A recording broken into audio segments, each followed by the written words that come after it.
ومن يضلله فلا هادي له. أشهد أن لا إله إلا الله وحده لا شريك له وأشهد أن محمدا عبده ورسوله. يا أيها الذين آمنوا اتقوا الله حق تقاته ولا تموتن إلا وأنتم مسلمون. يا أيها الناس اتقوا ربكم الذي خلقكم من نفس واحدة وخلق منها زوجها وبث منهما رجالا كثيرا ونساء واتقوا الله الذي تساءلون به والأرحام إن الله كان عليكم رقيبا. يا أيها الذين آمنوا اتقوا الله وقولوا قولا سديدا يصلح لكم أعمالكم ويغفر لكم ذنوبكم ومن يطع الله ورسوله فقد فاز فوزا عظيما. أما بعد فإن أصدق الحديث كتاب الله وخير الحديث حديث محمد صلى الله عليه وسلم وشر الأمور محدثاتها فإن كل محدثة بدعة وكل بدعة ضلالة وكل ضلالة في النار. Alhamdulillah, pada kesempatan kali ini kembali Allah Subhanahu wa taala menganugerahkan kepada kita seluruhnya berbagai macam nikmat demi nikmatnya, rahmat dan kasih sayangnya. Allah Subhanahu wa taala yang memiliki nama Ar-Razzaq, di mana tak satupun makhluk di muka bumi ini melainkan seluruh rezekinya itu ada di tangan Allah Subhanahu wa taala. Dialah Ar-Razzaq yang maha memberi rezeki. Oleh karena itu adik-adikku sekalian, dengan keyakinan bahwa Allah Ar-Razzaq, maka tak perlu kita khawatir akan masa depan kita. Cukup kita beriman kepada Allah Subhanahu wa taala dengan keimanan yang sebenar-benarnya, maka insya Allah taala rezeki kita pun sudah terjamin. Sehebat apapun usaha kita di muka bumi ini, kita tidak akan bisa mendapatkan hal yang lebih dari rezeki yang Allah Subhanahu wa taala tetapkan, yang sudah ditetapkan untuk kita. Dan bagaimanapun kita berlari dari rezeki kita, berupaya untuk menjauhi rezeki tersebut, tidak akan mungkin rezeki itu pun akan berlari mengejar kita sampai dia mendapati kita. Itulah Allah Subhanahu wa taala Ar-Razzaq yang sudah menetapkan setiap kadar-kadar rezeki untuk makhluknya. Setiap makhluk itu sudah ada ketetapan rezekinya dari Allah Subhanahu wa taala. Bahkan tidak akan tercabut satu nyawa pun dari seluruh makhluk yang ada di muka bumi ini kecuali setelah rezekinya telah habis. Rezeki yang sudah Allah tetapkan untuknya telah dia habiskan. Maka dari itu adik-adikku sekalian, syukurilah nikmat hidup ini. Syukurilah atas segala rezeki yang Allah berikan kepada kita. Yang dengan bersyukur kepada Allah, itulah kunci rezeki itu akan terus bertambah. Kata Allah Subhanahu wa taala, la in syakartum la azidannakum. Apabila kalian bersyukur kepada Allah, niscaya aku akan tambah nikmat itu untuk kalian. Baik adik-adikku sekalian, di malam hari ini kembali kita akan melanjutkan pelajaran kita, yakni Kitab Tauhid, kitab yang membahas tentang pelajaran-pelajaran tauhid, pelajaran-pelajaran akidah, di mana inilah inti dari agama ini. Inilah inti dari Islam. Tanpa tauhid ini, tanpa ilmu tauhid ini, maka keislaman seseorang bisa jadi hanyalah sebuah fata morgana. Mereka mengharapkan bahwa keislaman mereka bisa menyelamatkan mereka dari api neraka Allah Subhanahu wa taala, namun tanpa mereka mengilmui tentang perkara tauhid, perkara akidah, keyakinannya kepada Allah Subhanahu wa taala, maka itu hanyalah sebuah harapan mereka. Akan tetapi pada kenyataannya sama sekali Allah Subhanahu wa taala tidak menganggap dan tidak memberi nilai dari keislamannya tanpa mereka memahami tentang perkara tauhid ini. Dan kita masih berada dalam sebuah pembahasan yang sangat mulia, pembahasan yang sangat besar, pembahasan yang sangat mengerikan akan bahayanya apabila seseorang tidak memahaminya, yaitu bahaya-bahaya dari kesyirikan. Kemudian penulis mengatakan dalam kitabnya ini, Nabi Sallallahu Alaihi Wasallam bersabda, perhatikan kemari, Nabi Sallallahu Alaihi Wasallam bersabda, Inna akhwafa ma akhafu alaikum, sungguh yang paling saya khawatirkan terhadap kalian wahai sahabatku. Lihat ya, Nabi sangat mengkhawatirkan ini terhadap sahabatnya. Apa itu? Asyirkul asghar, itulah syirik yang kecil.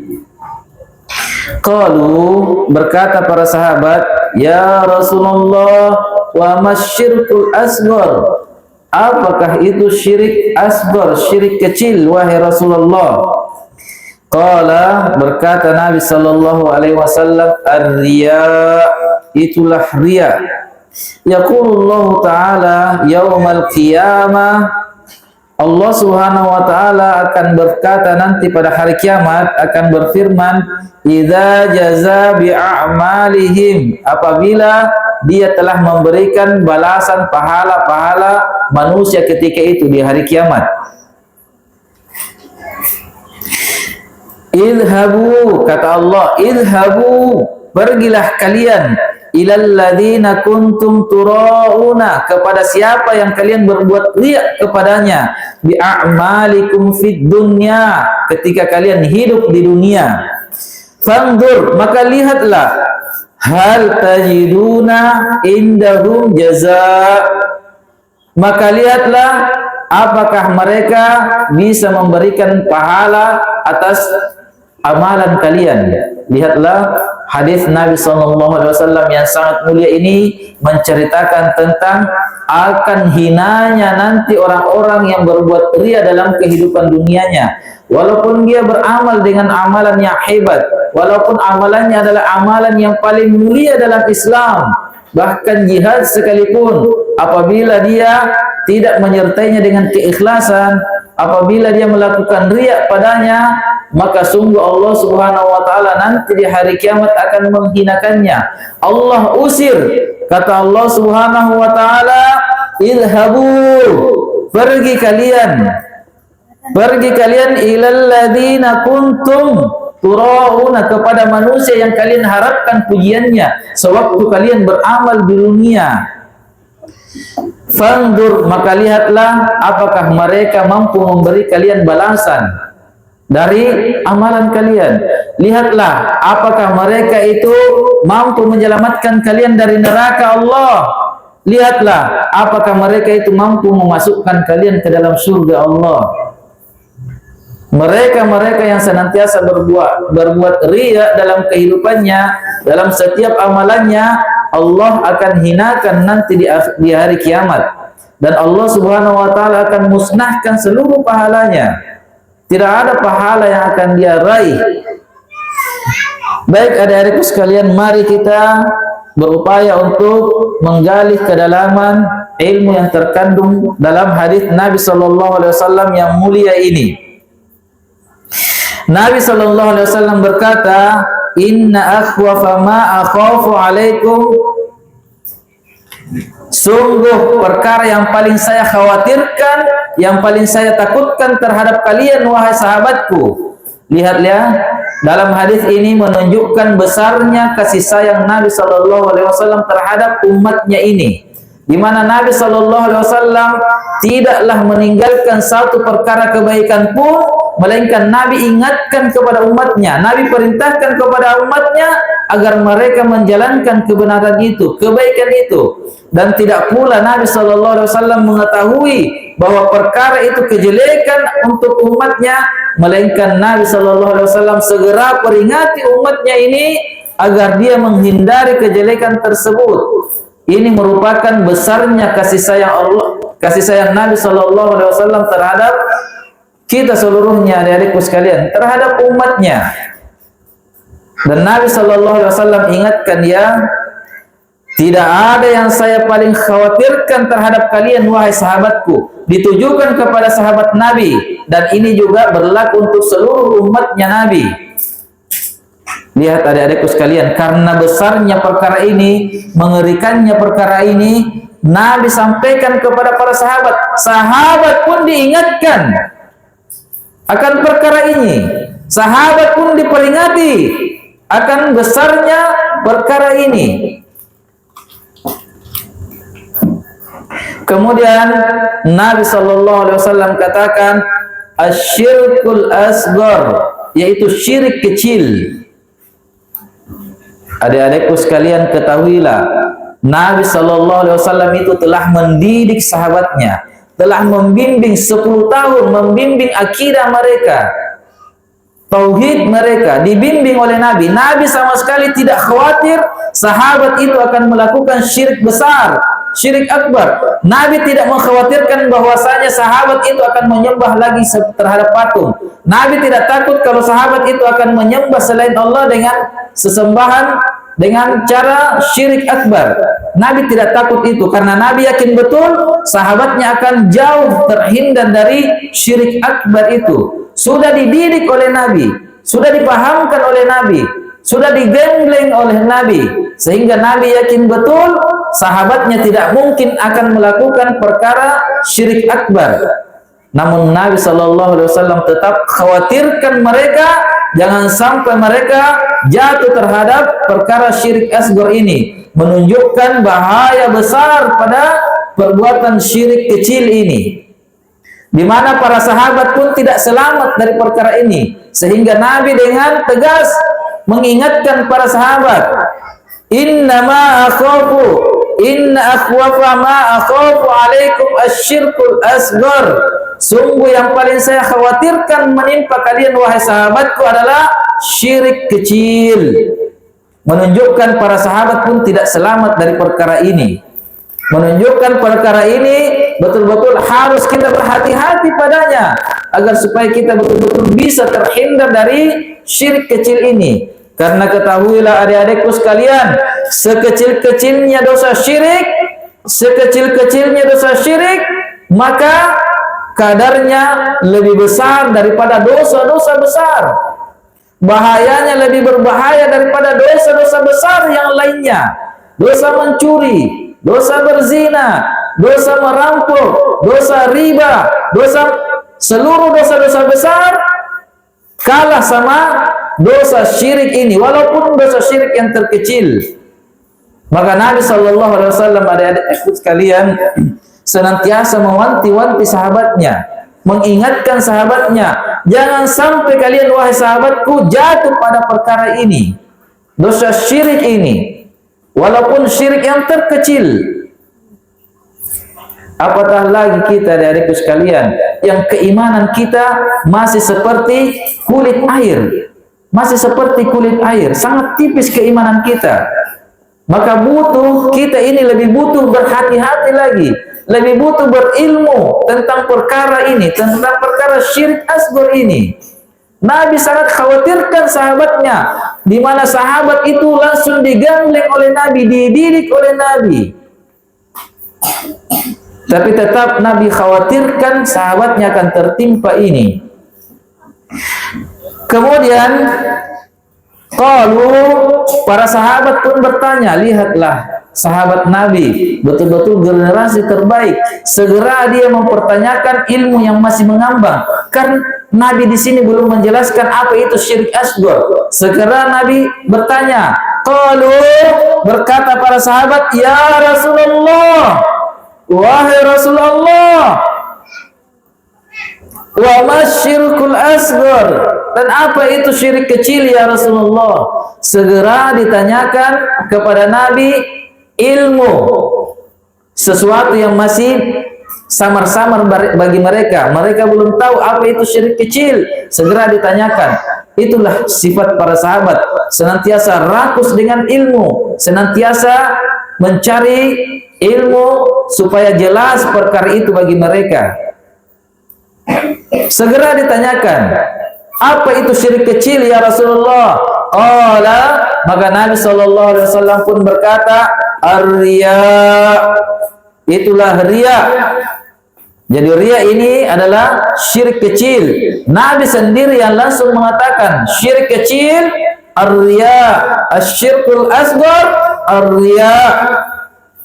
Jadi orang-orang yang berbuat riya berarti dia telah melakukan syirik kecil kepada Allah Subhanahu wa taala. Orang-orang yang senantiasa mengharapkan sanjungan, pujian-pujian manusia di setiap amalannya, maka dia telah terjatuh pada dosa-dosa besar yang melebihi dosa-dosa besar yang lainnya, syirkul asghar. Dia telah terjatuh pada syirik kecil. Dan syirik kecil ini adik-adikku sekalian bahayanya sangat besar, sangat besar. Telah Nabi SAW jelaskan dalam hadisnya yang mulia. Dalam hadis yang lain, Nabi SAW berkata, nanti di hari kiamat, di akhirat nanti, orang yang pertama-tama yang akan diperiksa adalah 3 orang yang melakukan amalan-amalan mulia, amalan-amalan yang hebat dalam Islam, amalan-amalan yang ketika dilakukan amalan itu dengan ikhlas pasti masuk surga. Nabi SAW panggil 3 orang ini. Allah Subhanahu wa taala panggil 3 orang ini, kata Nabi. Yang pertama adalah ahlul jihad, ahli jihad, orang yang senantiasa berperang di jalan Allah. Kesana kemari dia berperang di jalan Allah. Tidak ada satu peperangan pun kecuali dia hadir dalam peperangan itu. Kemudian dia syahid di jalan Allah, dia mati dalam peperangan itu. Lalu Allah Subhanahu wa taala katakan kepadanya, apa yang kamu lakukan terhadap nikmat keberanian yang saya berikan kepadamu? Maka orang itu pun berkata, ya Allah, saya melakukan ini, saya lakukan berperang di jalanmu hingga saya mati di jalanmu. Maka kata Allah Subhanahu wa taala, kadzabta, engkau telah dusta. Engkau berperang karena hanya ingin dikatakan sebagai orang jago, pemberani, tidak takut mati dalam peperangan. Engkau dusta. Kamu bukan berperang karena mengharapkan wajahku. Kamu tidak berperang untuk meninggikan kalimat-kalimatku, bukan untuk membela agamaku semata, tapi karena kamu mengharapkan sanjungan pujian manusia agar dikatakan sebagai seorang pemberani. Dan betul-betul kamu sudah meraih sanjungan itu. Betul-betul manusia ketika itu memuji-mujimu. Betul-betul manusia telah mengatakan kamu adalah seorang pemberani. Kamu sudah dapatkan pujian itu. Maka kata Allah Subhanahu wa taala, seret orang ini, lempar dia ke neraka. Lihatlah adik-adikku sekalian, betapa hebatnya amalan jihad ini. Namun apabila disertai dengan syirkul asghar, ar-riya, maka amalan ini tidak ada nilainya sedikit pun di sisi Allah Subhanahu wa taala. Inilah bahaya riya. Bahayanya seseorang apabila tidak mengetahui tentang perkara-perkara yang dapat meluruskan niatnya. Kalau seseorang tidak mengetahui bahaya riya, maka sulit untuk selamat dari riya ini. Kemudian Allah Subhanahu wa taala panggil orang yang kedua, pelaku amalan soleh yang kedua, yang amalannya sangat hebat luar biasa dalam Islam, sangat mulia amalan ini. Apa itu? Qari, ahli ilmu, pandai membaca Al-Quran, punya banyak hafalan, ahli ilmu, qari. Allah Subhanahu wa taala berkata nanti di hari kiamat kepada qari ini, apa yang kamu lakukan dengan nikmat suara yang indah yang saya berikan kepadamu? nikmat kuatnya hafalanmu, nikmat ilmu yang saya berikan kepadamu. Maka kata qari ini, ya Allah, saya senantiasa membaca Al-Quran karenamu. Maka lihatlah jawaban Allah Subhanahu wa taala, kadzdzabta, kamu dusta. Kamu membaca Al-Quran karena ingin disanjung oleh manusia, karena suaramu yang merdu. Senantiasa kamu perlihatkan kepada manusia suaramu yang merdu, hanya ingin mendapatkan pujian manusia. Kamu tidak membacanya karena mengharapkan wajahku. Kamu tidak membacanya untuk meninggikan agamaku. Allah tahu segala isi hati. Maka Allah Subhanahu wa taala perintahkan orang ini untuk diseret, dilempar ke neraka. Lihatlah adik-adikku sekalian, amalan yang sangat besar, amalan yang sangat mulia, di mana amalan ini seorang qari, pendakwah, pembaca Al-Quran, penghafal Al-Quran, jaminannya surga dengan syarat harus ikhlas. Tetapi kapan dia tidak ikhlas, kapan dia terjerumus kepada perkara-perkara riya, sama sekali tak ada nilainya amalan itu di sisi Allah Subhanahu wa taala. Bahkan debu itu masih lebih berat daripada amalannya itu. Kemudian Allah datangkan orang yang ketiga, yang tak kalah hebatnya, mulianya orang ini, andai kata dia berbuat ikhlas dalam amalannya. Siapa itu yang ketiga? Itulah orang yang dermawan, di mana orang yang dermawan dia memiliki harta yang sangat banyak, kemudian dia pergunakan hartanya itu untuk senantiasa membantu tempat-tempat ibadah misalnya. Dia senantiasa membantu orang-orang yang butuh bantuan. Tak ada satu tempat pun yang membutuhkan bantuan kecuali dia membantunya dengan hartanya yang sangat banyak. Maka Allah Subhanahu wa taala datangkan orang ini, lalu Allah tanya atas nikmat yang Allah berikan kepadanya berupa kekayaan, dengan apa kamu lakukan nikmat itu? Kata Allah. Maka orang ini pun berkata, ya Allah, tak ada satu tempat pun yang membutuhkan bantuan kecuali saya memberinya bantuan karenamu. Maka kembali Allah Subhanahu wa taala katakan, kadzdzabta, kamu telah dusta. Kamu senantiasa melakukan sumbangan ke sana kemari karena mengharapkan sanjungan dan pujian manusia, bukan untuk meninggikan agamaku dan bukan untuk mengharapkan wajahku. Maka Allah Subhanahu wa taala perintahkan pun kepada orang ini agar diseret, dilempar ke dalam neraka. Wal iyadu billah. Lihatlah adik-adikku sekalian, akan bahaya besarnya bahaya syirkul asghar ini, yaitu riya, kata Nabi. Sehingga perkara ini betul-betul membuat kita harus berhati-hati dalam setiap amalan kita. Dan Nabi SAW telah menyampaikan kepada kita bahwasanya amalan itu sangat bergantung dengan niatnya. Sangat bergantung dengan niatnya. Innamal a'malu binniyat, kata Nabi. Amalan itu bergantung dengan niatnya. Kalau niatnya lillah, karena Allah, Allah akan hargai, Allah akan beri pahala amalan itu walaupun dia kecil. Walaupun dia kecil. Amalan yang sangat enteng sekalipun, kalau dia niatnya ikhlas karena Allah, mengharapkan wajah Allah, mengharapkan surga Allah dengan amalan itu, Allah akan hargai amalan itu karena Allah Subhanahu wa taala Maha mensyukuri akan amalan hamba-hambanya. Lihatlah perkara ini adik-adikku sekalian, harus kita berhati-hati. Nabi mengingatkan kepada para sahabatnya, dan para sahabat Nabi itu adalah orang yang paling kenyang dengan ilmu agama. Langsung dibimbing, dididik oleh Nabi. Orang yang paling paham tentang agama Allah. Dan Nabi SAW masih mengingatkan kepada sahabatnya, sungguh yang paling saya khawatirkan menimpa kalian wahai sahabatku adalah asyirkul asghar ini, syirik kecil ini. Kemudian kata Nabi sallallahu alaihi wasallam, yaqulullah taala, Allah Subhanahu wa taala akan berfirman, berkata nanti yaumal qiyamah, pada hari kiamat. Allah akan berkata pada hari kiamat, idza jaza bi a'malihim, ketika Allah memberikan pahala amalan-amalan manusia. Allah akan berkata ketika Allah akan membalasi pahala amalan manusia sewaktu di dunia.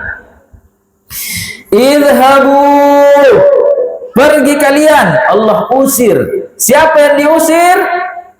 Ilal ladzina kuntum tura'un, kepada siapa yang kalian berbuat riya kepadanya, yaitu yang diusir kalau begitu adalah orang-orang yang berbuat riya. Orang-orang yang riya akan terusir nanti dari rahmat Allah, dari kasih sayang Allah, dari pertolongan Allah, akan terusir. Allah yang mengusirnya. Idhabu, pergi. Kepada siapa yang kalian berbuat riya kepadanya, bi'a'malikum fid dunya, sewaktu kamu beramal di dunia. Fangdur, maka lihatlah, hal tajiduna indahu jaza, apakah dia bisa memberimu pahala? Ini adalah kalimat penghinaan yang sangat hebat dari Allah Subhanahu wa taala terhadap orang-orang yang senantiasa berbuat riya dalam amalannya. Lihatlah, mampukah mereka itu menyelamatkan kamu dari neraka? Lihatlah, mampu